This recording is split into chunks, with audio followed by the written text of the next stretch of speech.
Oi gente, eu sou Rafael Leitoles-Remer, eu sou psicólogo clínico e este é o quarto vídeo que eu estou fazendo, lendo e fazendo algumas reflexões sobre algum texto do meu livro, esse livro aqui, O Curador Ferido. Informações sobre o livro, sobre a renda do livro, os contatos e tal, eu vou deixar tudo na descrição do vídeo, tá? Para não ficar muito longo o vídeo de ficar explicando todas essas coisas aqui, tá bom? Lembrando que durante essa pandemia, devido ao isolamento social, eu estou fazendo atendimentos ainda, só que atendimentos online, tá? Quem precisar de um psicólogo, dá um grito aí.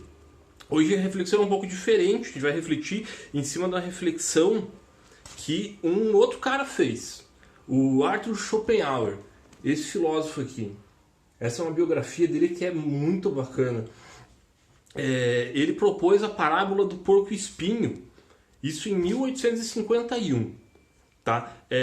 Então eu vou ler a parábola do porco-espinho do Schopenhauer para vocês e fazer uma pequena reflexão. Só vou ler aqui o que tem na contracapa do livro que o autor da biografia escreveu, que eu achei muito legal. Diz assim: Schopenhauer, o indomável precursor de Freud. Arthur Schopenhauer provocou um terremoto na filosofia da consciência e antecipou-se em quase meio século a psicanálise de Freud. Bacana, quem gostar de filosofia e quiser ler, é um pouco extenso, mas é bem bom. Vamos lá? Parábola do porco-espinho.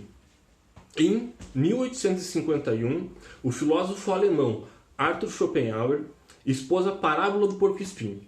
Lá vai ela. Durante a era glacial, muito remota, quando o globo terrestre esteve coberto por densas camadas de gelo, muitos animais não resistiram ao frio intenso e morreram indefesos, por não se adaptarem às condições do clima hostil. Foi então que uma grande manada de porcos-espinhos, numa tentativa de se proteger e sobreviver, começaram a se unir, a juntar-se mais e mais. Assim, cada um poderia sentir o calor do corpo do outro, e todos juntos, bem unidos, agasalhavam-se mutuamente, aqueciam-se, enfrentando por mais tempo aquele inverno tenebroso. Porém, vida ingrata, os espinhos de cada um começaram a ferir os companheiros mais próximos. Justamente aqueles que lhe ofereciam mais calor, aquele calor vital, questão de vida ou de morte, e afastaram-se, feridos, magoados, sofridos. Dispersaram-se, por não suportarem mais tempo os espinhos dos seus semelhantes. Doíam muito. Mas essa não foi a melhor solução. Afastados, separados, logo começaram a morrer congelados. Os que não morreram voltaram a se aproximar pouco a pouco, com jeito, com precaução, de tal forma que unidos, cada qual conservava uma certa distância do outro, mínima, mas suficiente para conviver sem ferir, para sobreviver sem magoar, sem causar danos recíprocos, assim aprendendo a amar. Resistiram à longa era glacial, sobreviveram. Essa é a parábola do porco-espinho. Você pode achar ela um pouco diferente em alguns lugares, tem muitas traduções, essa é a minha. Tá? Deixa eu ler um pouquinho do que eu refleti em cima e escrevi no livro. Tá? Nos relacionamentos podemos perceber que pode acontecer algo parecido. Muita proximidade pode machucar, criando relações simbióticas, ou seja, não se sabe onde termina um e começa o outro. É necessário aprender a respeitar a individualidade. Somos únicos. A vida não pode se basear em um único relacionamento. Afinal, representamos vários papéis sociais. Quando essa relação simbiótica se instala, as pessoas sentem muita dificuldade em relacionar-se com as demais pessoas. Precisamos nos relacionar. Somos seres sociais. O bicho-homem já nasce muito frágil e se ele não tiver os cuidados de outra pessoa, não sobreviveria após o seu nascimento. Quem sabe esse seja o primeiro relacionamento e quem sabe o fundamental. Mas quando o bicho-homem cresce, é preciso que haja uma distância, ainda que mínima, para não nos tornarmos dependentes de uma relação ou de uma pessoa. Gente, o que quer dizer essa parábola para mim? É assim, que o melhor relacionamento não é aquele que a gente tem se unir com as pessoas perfeitas, sabe?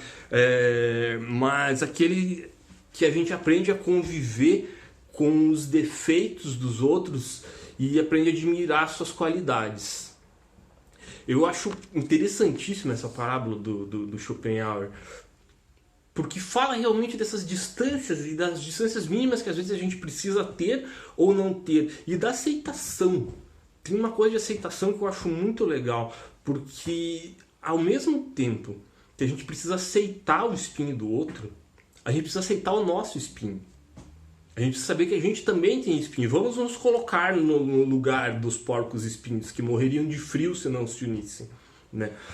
Ele precisava ficar perto do outro, mas não grudado para não se machucar, e o outro também precisava da mesma coisa.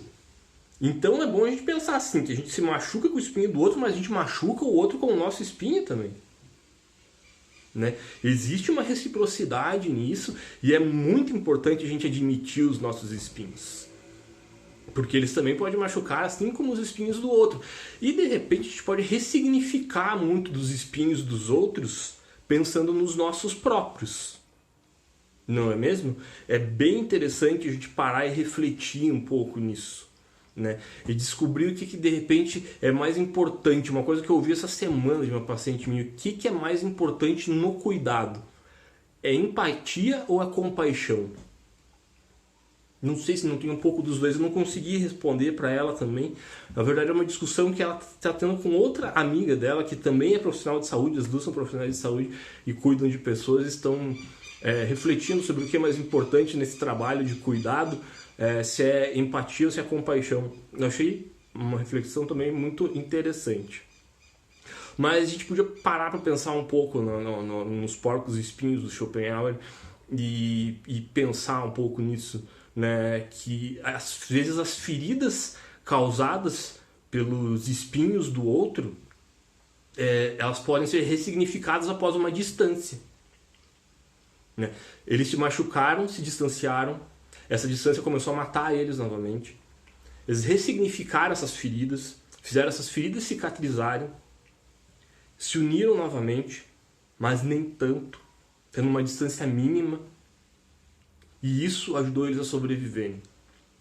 E isso ajuda o bicho-homem a sobreviver, estar junto, estar presente, mas não grudado, não extremamente junto ou dependente.